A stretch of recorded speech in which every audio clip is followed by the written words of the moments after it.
So I just wanted to kind of briefly talk a little bit about my kind of background and my interest in this topic. I'm going to be talking about early depictions of people of African descent in the Americas. And as Reverend Allen mentioned, I'm an art historian and I specialize in art of colonial Latin America in the early colonial period. And a lot of my work is on thinking about and looking about the ways in which people of African descent were depicted in the Americas. And my background, my mom is Panamanian with roots in the West Indies. My dad is Irish American. And I've always had an interest in questions of hybridity and cross-cultural exchange, I think, because of my background and then, in addition, my scholarly interests. So I'm looking forward to talking to you today about these images that have been central to my research.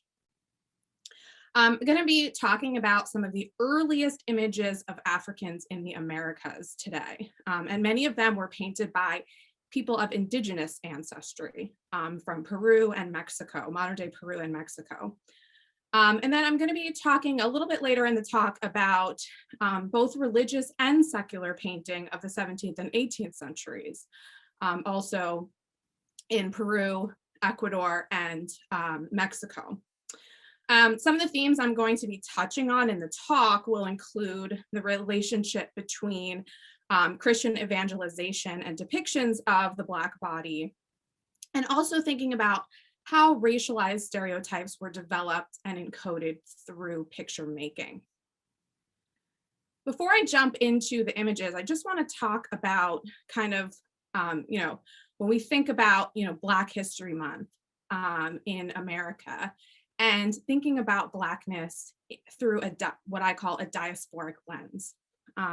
So this is a map of the slave trade from Africa to the Americas. As you can see, the years there, 1650 to 1860. And you can see the millions of enslaved people who were, who became enslaved, who were brought to the Americas. And when you look at this map, you can see how many millions of these people arrived in places like the West Indies, as well as in South America, 5 million to Brazil alone. The numbers were much larger, in fact, to these areas of the Caribbean and Latin America than they were to North America. I remember when I was younger, I remember my uncle, who's from Jamaica, making an interesting point and saying, we all have the same roots, just a different stop on the slave ship. And I think that kind of stuck in my mind, thinking about Blackness in a diasporic sense. So I've always thought of Blackness through this lens. I remember during the recent election, and people were questioning, Kamala Harris, well, her father's from Jamaica, is she really Black? And it's like, well, let's think about Blackness in this diasporic sense. So I'm looking forward to having the chance, perhaps, in this talk to think about Black history through this diasporic lens. I also appreciate that this map specifically refers to enslaved people rather than referring to people as slaves, right? These were people who became enslaved.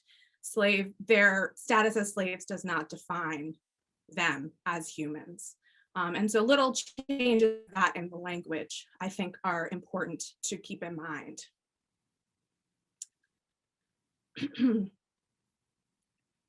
Okay. So starting off with this portrait here, which is the earliest signed and painted portrait in South America. And it renders not perhaps what you would expect. You might expect a Spaniard to be, kind of front and center. But the so-called mulattoes of Esmeraldas. Their names are Don Francisco de la Robe and his sons Pedro and Domingo. And this is a painting from 1599. These were mixed African and indigenous noblemen who lived in an autonomous community of escaped, formerly enslaved people on the coast of Ecuador. Now, interestingly, this painting was commissioned by a Spanish judge in Quito named Juan del Barrio y Sepúlveda, and it was executed by an indigenous Quechua artist by the name of Andres Sanchez Gegalque.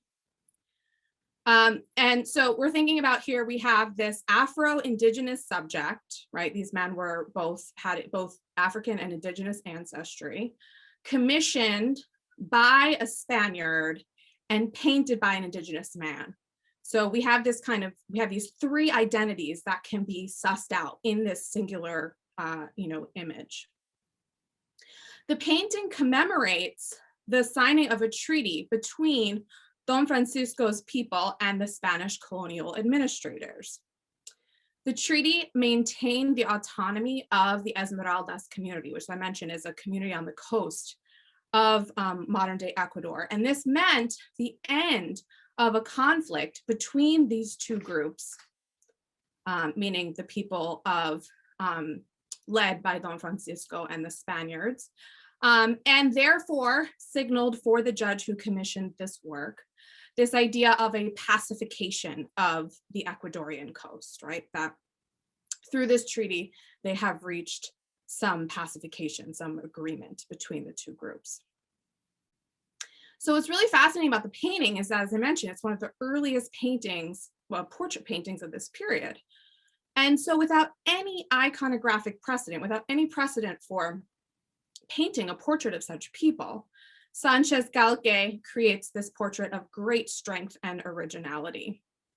The sitter's costumes combine indigenous, African, and Spanish styles, including these elaborate golden pectorals, lip plugs, earrings, necklaces made from shell and bone, as well as these fanciful European lace collars. Although in the letter to the king, Philip III in Spain, that accompanied the painting, Sepúlveda describes the men as barbarians, Sanchez Galque, the artist, nevertheless imbues the man with a sense of self-possession, a sense of dignity. And one art historian, Tom Cummins, has noted that there's perhaps through the way that he renders these men, you can see that they look proudly out at the viewer. They have a sense of regal, a kind of regal stature about them. That perhaps Galque, an indigenous artist, was impressed by or nodding his admiration towards the autonomy of these people that were able to establish their own independent community, and this perhaps reflects his status as an indigenous person who was much more so subsumed within this Spanish culture, right? And so he kind of shows his admiration for Don Francisco and his two sons. So Sanchez Galque's portrait is really fascinating for this triangulation of viewpoints, right? That it shows us a Spanish patron, a Quechua artist, and an Afro-Indigenous subject. We can see a similar trio rendered here in the Codex Azcatitlan. This is a manuscript created in the mid-16th century by Tlaquiloque. This is a Nahuatl word that means artist scribe. Nahuatl is the language of the group that you would commonly hear referred to as the Aztecs. So this is central Mexico we're moving to now. And this particular artist scribe was from the sister city of Tlatelolco, which is the city, the neighboring city to Tenochtitlan, which is modern day Mexico City. So we're talking about, again, this kind of central Mexican Aztec context here. So this is the 23rd plate within this manuscript, and it is entitled "The March of the Spaniards into Mexico." So what it does is it records the Spanish army led by Cortez. You can see him on the far right there. He's got this kind of reddish hair and a beard. He's wearing these kind of bloomers style clothing. And he's also accompanied by an indigenous woman right at the front there, a woman who's referred to as La Malinche. And you can see that she is wearing very kind of traditional indigenous clothing. She has this kind of mantle that she's wearing. She was actually a Central Mexican indigenous noblewoman who had actually earlier in her life become enslaved on the Gulf Coast. So she spoke Nahuatl, she spoke various dialects of Maya, and she quickly, upon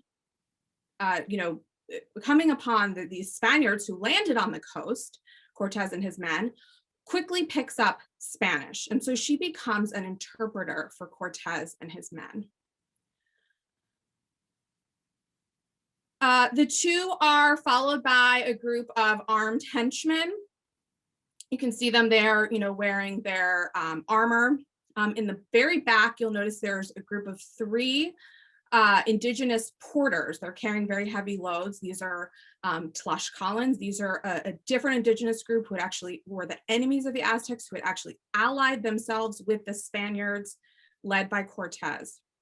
The figure that I want to particularly point out to you is right there in the center, kind of a little bit to the right underneath the flag. And you can notice him, he stands out from the rest of the group. He's got this darker skin, curly hair. He's wearing very brightly colored clothing. He holds a spear like that of the other soldiers, and the reins of this singular horse is likely the horse that belongs to the dismounted leader, Cortez. So here we see an image of an African man who is amongst this retinue of conquistadors.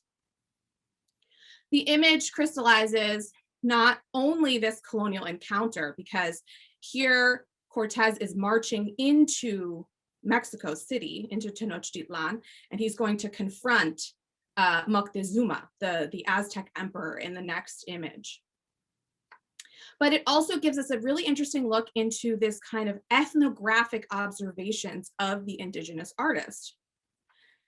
What's interesting is that even before Cortez and his men enter into Mexico City, he had sent Moctezuma, the Aztec emperor, had sent scouts to survey the troops on the coast who had arrived in the coastal area. And these troops came back and noted the varying skin color of these people, these new arrivals. In fact, the Nahuatl accounts, or the indigenous accounts that were written at this time that tell the story of what happened during this encounter, describes that the Spaniards, were called and given the name of gods who had come from heaven, and the blacks were called soiled gods. So this is how the indigenous people are describing the varying phenotypes of the people who they are encountering. This description of a Black conquistador as a soiled god likely derives from Mexica or Aztec associations with blackened deities. There was actually a relationship for Central Mexicans between holiness and darkness. And this was actually a linguistic parallel. In Nahuatl, the word teotl, which translates to God or sacred essence, also refers to blackness. And we know that the Aztec priests actually often painted their own skin black in order to honor male deities and to embody the prestige associated with blackness. So it's a very different worldview than a European binary, where there tends to be this negative association with blackness. Blackness is sinful, blackness is associated with hell, with evil, and whiteness as purity and good, and all these having these positive associations. In the indigenous worldview, blackness was imbued with great power, and it was seen as a sign of divinity. So in this context, it's not surprising that the Tlatelolco, remember our artist scribe who's recording this, noted the African physiognomy that was noticeably darker than that of the Spaniards, and perhaps conjured these notions of blackness and its connection to the divine, which would explain why this individual is singled out, is given this really prominent place, and is kind of very centrally located within this image. So this alone, I think, begins to help us to think about the early colonial period as the coming together of really these three different roots throughout the world, right? Thinking about the European, the African, and the indigenous encounter. When we tend to think about this period as, the indigenous people and the Spaniards, and we think of the Spaniards as this kind of monolithic entity, it's actually this multi-ethnic, and as we can see here, multiracial encounter that is taking place.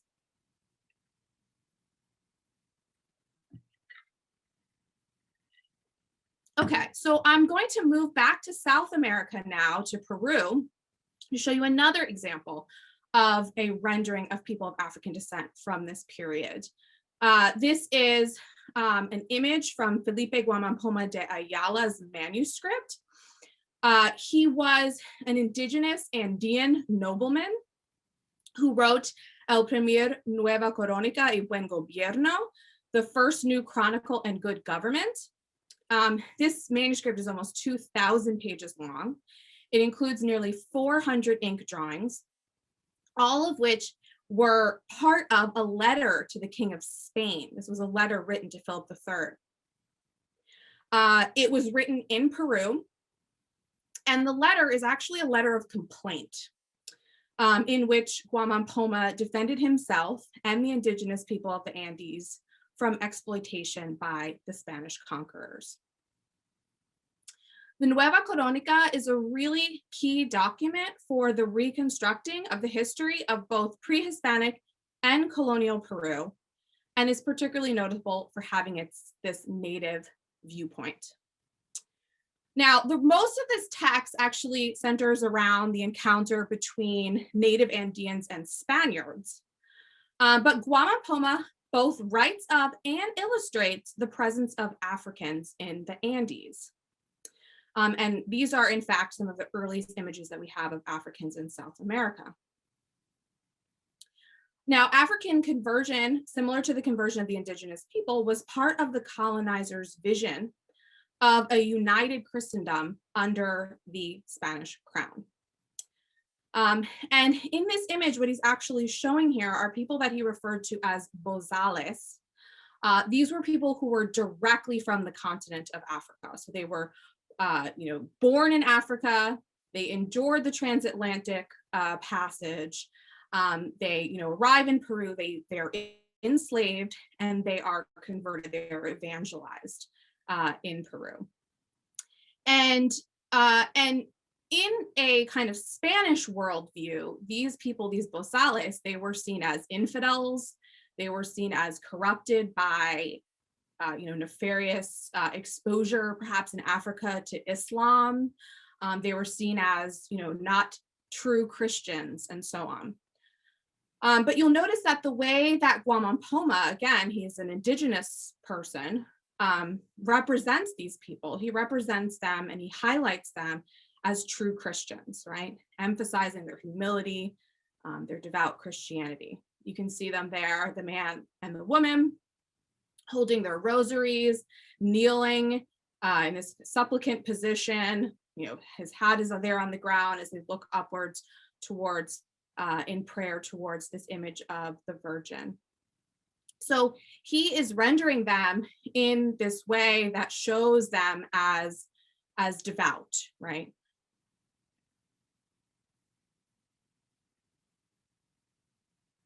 And so think about kind of that image, and I wanted to bring in some images that kind of contrast with what we see in this early period in Latin America. As I mentioned before, in Europe, there were these associations with Blackness as being ugly, as being sinful, while whiteness was seen as beautiful and holy, right? So I just wanted to bring in one example of that. This is by English poet Geoffrey Whitney's 1586 emblem book, which includes this image, To Wash an Ethiopian, which is really, I think, a good crystallization of European associations with Blackness. And he's a poet, and he writes, "Why are you vainly washing an Ethiopian? Give up. No one can light up the darkness of black night. Vices that are natural to the man, whether physical or spiritual, cannot be eradicated." right? So here, Whitney is associating Blackness with sin. You can see his Ethiopian there in the center. There, and these two white men attempting to wash him of his sin, of his Blackness, right? There, he has this very kind of passive body language, this humiliating treatment. There's this idea of this person as being a kind of natural slave, as a person lacking virtue, as a person who is, unclean, right? And these are the types of associations that we see oftentimes in early images of Africans, or written descriptions of Blackness. So that while Whitney's African is described as naturally sinful, Gwamampoma's Bosales are portrayed as true Christians.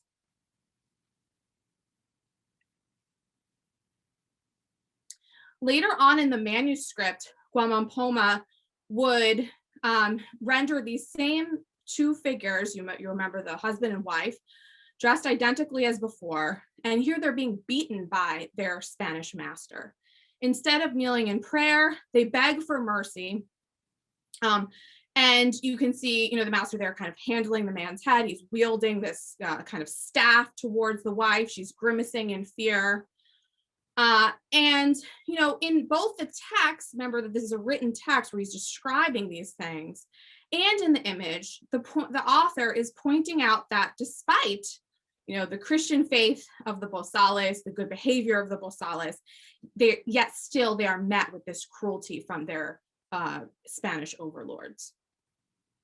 This rhetoric largely parallels Gwamampoma's prime complaint in the letter. His kind of thesis in this letter to the king is that it was the Spaniards who were not true Christians. They were abusive to the indigenous people of the Andes. They were abusive to these African Bosales, as he calls them, who had humbly and faithfully adopted Christianity. So it's kind of a moralizing argument that he's making, that they were not, in fact, the true Christians, and that these people had embraced the faith, and this is the maltreatment that they were undertaking. And what he actually eventually was advocating for was not for complete autonomy from the Spanish crown, but was for the indigenous governors and administrators to be able to govern themselves under the authority of Spain. So he's writing with native liberation in mind. Even when, but I will mention, it's not a kind of perfect argument that he's making, because even when he points out the atrocities committed against the Bosale Africans, he always insists on their suitability as slaves, right? He's an indigenous author. He was familiar with some of the writings of the period. One of the most famous writers of the period, the so-called defender of the Indians, was a conquistador turned Dominican friar named Bartolome de las Casas, who actually advocated during his career for the increased importation of African slaves in his 1552 brief account of the destruction of the Indies. And in this book by the Dominican friar, he chronicles the horrors of the conquest and argues that in order to protect the indios, as he called them, from the excessive labor imposed upon them by the Spaniards, he offers a solution of the importation of more Africans, right? And so similarly, Gwamampoma probably is influenced by these writings. He actually promotes African slavery as a means of defending his own people from excessive labor. He actually uses some of this argument to kind of their sincere adoption of Christianity to kind of bolster this argument of for their suitability as slaves.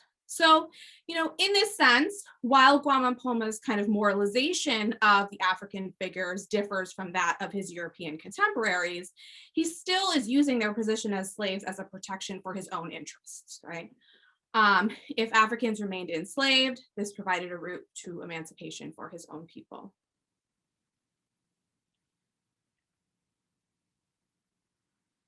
Okay, I'm going to move a little bit further in time now. So we're moving to the 18th century now.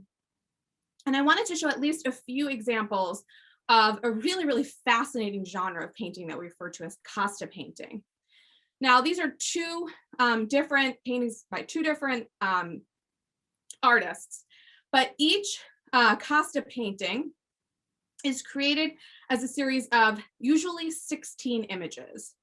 They were sets of 16 consecutive images, and they all portray the racial mixing among the three major groups that inhabited the viceroyalty or the colony. In this case, we're moving back to Mexico now. They illustrate indigenous people, Spaniards, and Africans, right? All of these paintings show a man and a woman of different races with their children, and they're usually inscribed with the racial mixture that explains, what are these types that you're encountering here. The series tends to follow a specific progression. In the beginning of the series, it would show figures of, more pure race. So for example, it would show a Spaniard and indigenous woman. And then as the series would progress, it would introduce the offspring of people of African descent. And they're really, really fascinating documents of the colonial period because they show us these racial mixtures. They give us a lot of information about the occupation, the clothing, the material culture of the period. And they also encode for us and they kind of reify, and they express many of the kind of racialized stereotypes of the period. Generally speaking, in these images, as the families become more and more racially mixed, particularly when that mixture includes people of African descent, it's shown that their social status begins to diminish. Now, this system of castas, as they're called, which you can hear the same root word as caste, right, was a classificatory system that was intended from an ideological point of view to emphasize the supremacy of Spaniards, right, who are seen as at the kind of top of this racialized pecking order. What's really interesting, though, is that when these Costa paintings were popular, were being painted during the 18th century, Mexico actually saw an increased blurring of social boundaries as the necessary consequence of racial mixing. But also, there develops in this period a change in the distribution of wealth. In addition to the frequency of racial intermarriage, which legitimizes these interracial liaisons, Mexican society was also marked by a more frequent, quote unquote, passing of one racial or social category to another.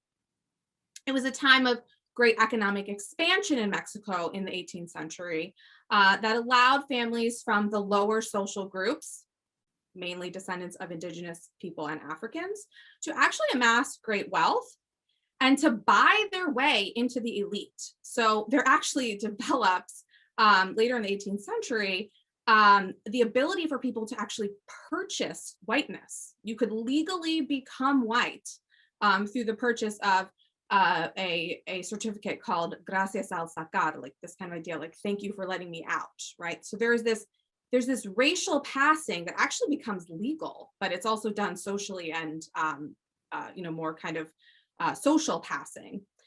And so the emergence of these Costa paintings is in part related, we can think, to the elite Spanish societies having an anxiety, right, about the fallibility of this order, right? So it makes it seem like there are these really neat categories that people are fit into, when in reality, we know that there was all of this racial mixing and passing that was going on. That kind of belies this idea of everybody kind of in this this very clear-cut pecking order that is advocated through the images. So I just wanted to show you these two examples of Costa paintings side by side because they're interesting to think about in terms of, they don't all convey the same message, right? So in one Costa set by Miguel Cabrera, you can see this one from a Spaniard and a Black woman, a mulata. You can see that they're dressed, they're quite well dressed. There's this tender embrace of the father and the mulata daughter, this kind of sense of, a very, happy family, right? You can see the woman, the wife there is very common in Costa paintings for people of African descent to be shown as very, very, this emphasis on their very, very dark skin, right? She's wearing this kind of black mantle that she almost blends into. And you notice as well that there's a lot of prominence placed on the kind of fruits and vegetables that are arranged in that basket in front of her. And so a lot of this interest in kind of classifying the natural world, the human world, and labeling it. You can see they actually, some of the vegetables are actually labeled for us, as are the people at the very top there. A lot of this comes out of kind of this Enlightenment interest, this interest in the period of categorizing and kind of encyclopedic understanding of these natural phenomena. And many of these objects, of these paintings, were actually exported to Spain as these kinds of exotic curiosities. So we've got familial harmony in the Cabrera painting. And then if we look at this other Casa set from just, less than 10 years later by Andres de Islas, from a Spaniard and a Black woman is born a mulata. So the same racial mixture here. We see absolute discord in the family, right? So they're shown, first of all, they're shown within the kitchen. It was very common within the Costa series, particularly for families that included a Black woman, for her to be shown in the kitchen. So this is considered to be a kind of domestic space, right? Not a kind of formal space that you would typically find a portrait. She is, striking her Spanish husband, and he's kind of defending himself. And the child is shrieking in fear at this, this domestic violence, right? That's taking place within the home. So here, the kind of idea that is being promoted, the stereotype is being promoted, is the demotion of this Spanish man's status by being married to this woman who is seen as, violent, as, she's seen as kind of diminishing his standing within society and causing a family that is, has this type of violence and discord. She's also, interestingly, the spoon that she's holding is actually used for stirring chocolate, which is on the counter beside her. And chocolate, even though it's an indigenous food good, becomes associated with African women, associated with witchcraft, sorcery, and this kind of evil association, and that, of course, associated with dark skin. And so again, what we begin to see in the Costa paintings is these kinds of negative racialized stereotypes that are conveyed through and are reified through the paintings themselves. I wanted to bring in just one kind of quotation by another art historian who writes about images of the colonial period. And what she says is, often the image created and communicated by the observer had little or nothing to do with what had been seen. To consider the depiction, therefore, is to reflect on the observing subject. So what she means is that these paintings were painted by and for people of Spanish descent, right? And so what they actually show us is not the realities of these mixed race families, right? In reality, we know through archival documentation that these families took on very many forms. Some of them amassed wealth, some of them lived in the lower classes. So it shows not necessarily the reality of these people, but it shows the stereotypes, the kind of viewpoints that are placed upon them by the observing subject, right? By the Spanish audience.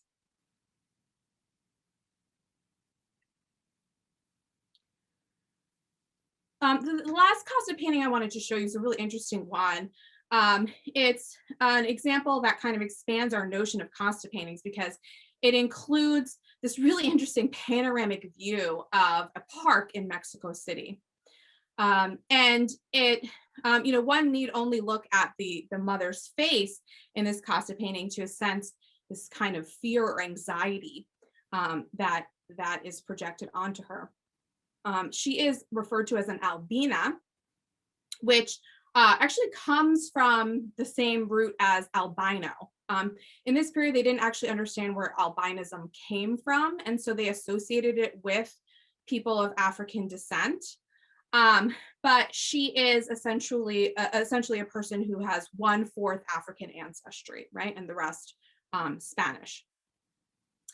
And kind of keeping that Adorno quotation I mentioned in mind, that this is the viewpoint of the observing subject, we have to be careful not to project this interpretation onto the albina, quote unquote, or her lived experience.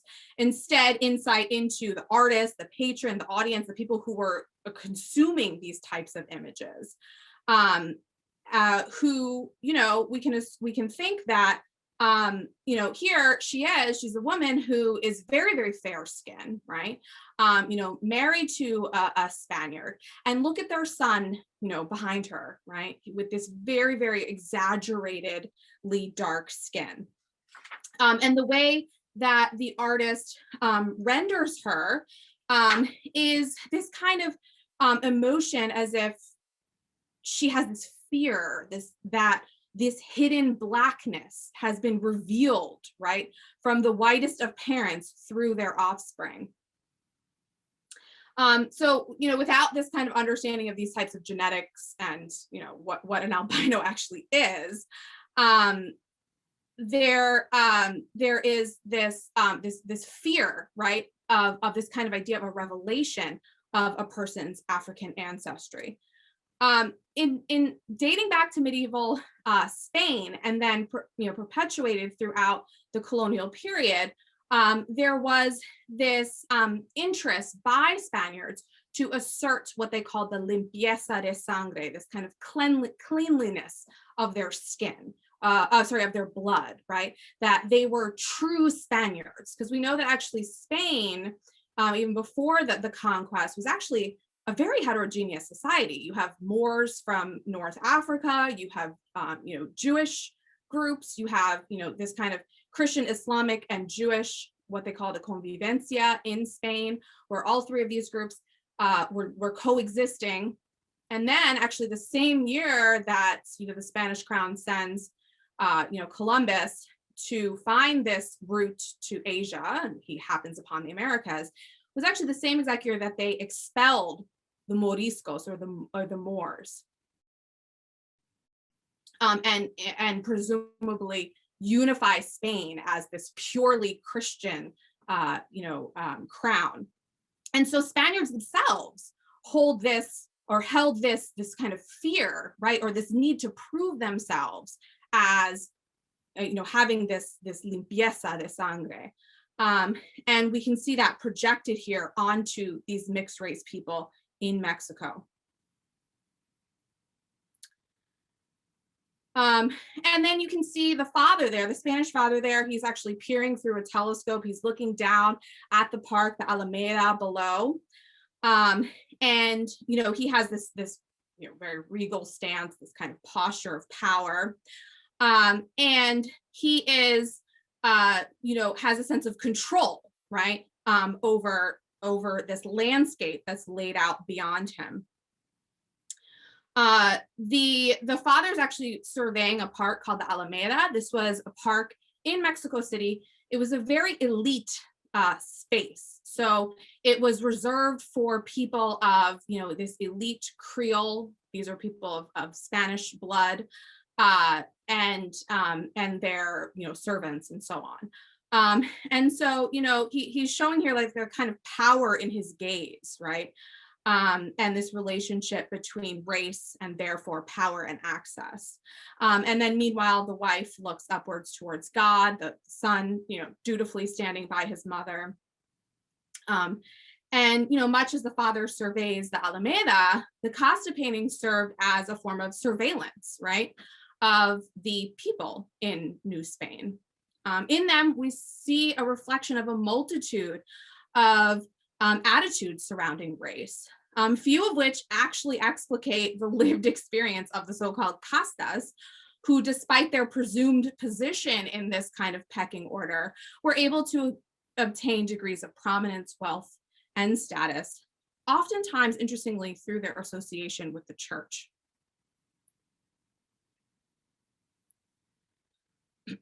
So how then are we to understand the African experience in Mexico, or in Latin America, I should say, as recorded throughout the course of the colonial period? Where is the Black voice in all of this? So we have to begin to cast a wider lens, right? And rather than focusing on, a kind of typical art historical analysis of painting or elite sculpture and things like this, we can begin to look at popular art, folk art. These are really interesting places for these types of cultural exchanges. And we can think about this question of kind of African interventions within the panorama of colonial art. We know that when people in Africa were enslaved and brought to the Americas, they didn't bring objects with them, right? But they did bring their culture, their spirituality, right? And so we can actually find the presence of African spiritual beliefs in the context of the Americas. One art historian named Robert Ferris Thompson, famously writes about the so-called flash of the spirit that you can see within African diasporic, religious traditions. Objects that refer to the orishas, who were forces of spiritual power that were born within the West African context and took on new dimensions, new names, and levels of personality when coming in contact with Christian cultures, particularly in heavily African populated places like in Cuba and Brazil. We can see domestic shrines, which is the oratorio that you see here on the left, which are private altars that were fashioned from wood, imitating the architectural styles of the 18th and 19th centuries. You can see in this oratorio images of Christ, the Holy Family, saints, Black saints, various types of coins, charms, jewels, and so on. Objects of popular use that were used as embellishment of spiritual powers, used as specific talismans, and oftentimes associated with orishas that were connected to various saints. These types of images of the oratorios were a focal point of domestic religiosity. They were oftentimes used during the novenas, or the 9 days of prayer. So they not only have this kind of Catholic, religious content, but also forms of African manufacture. While the overall format may derive from Western categories of religious expression, the art of fashioning a human or an animal figure from wood are equally related to traditions that were imported from West Africa. I wanted to show you also as well images of Black saints that were worshipped in the Americas. This is on the right, an image of Santa Ifigenia this is an object from Guatemala. Africans in colonial Latin America had their own neighborhoods. They worshiped in their own churches. We find a lot of statues of Black saints, such as this one. Many of them, their stories or hagiographies involve kind of triumphing over their white adversaries. Many people of African descent in Latin America were able to buy their own freedom. Many of them organized into lay religious confraternities, such as Black brotherhoods, many of which amassed great wealth and were able to finance extravagant parades and other types of festivities. In fact, one such confraternity built the Baroque Church of Santa Ifigenia at their own expense. We have lots of these churches that were associated with famous African leaders, particularly many examples of this in Brazil and into the 18th century.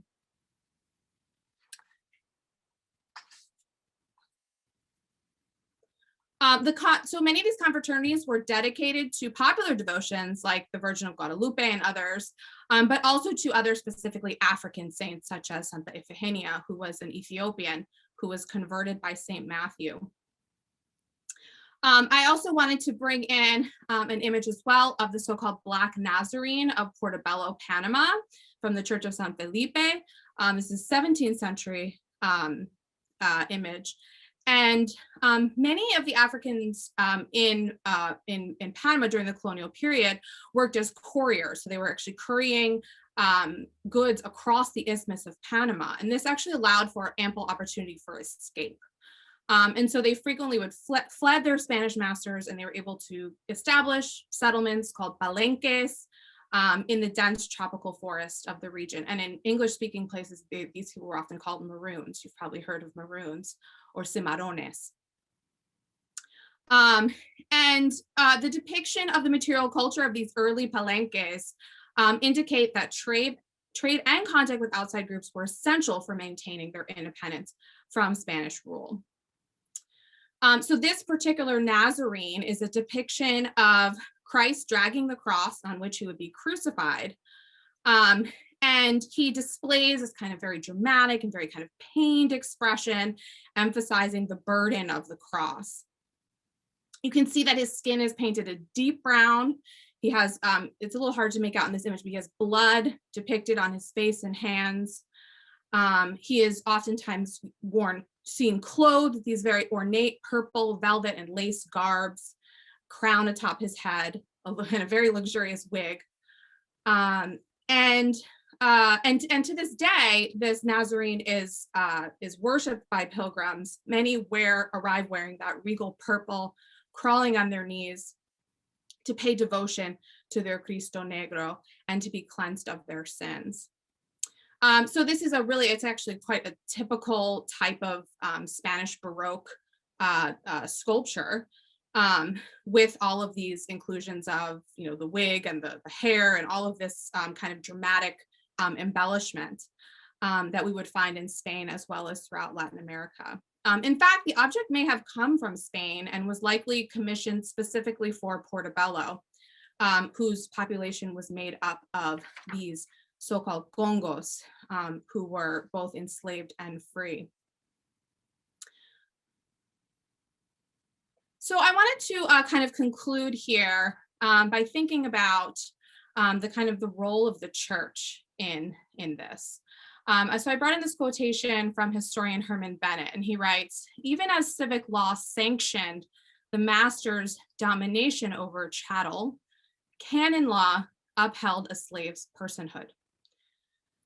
So essentially what that means is that the civic laws themselves, denied the humanity to people of African descent, placing them in chattel slavery.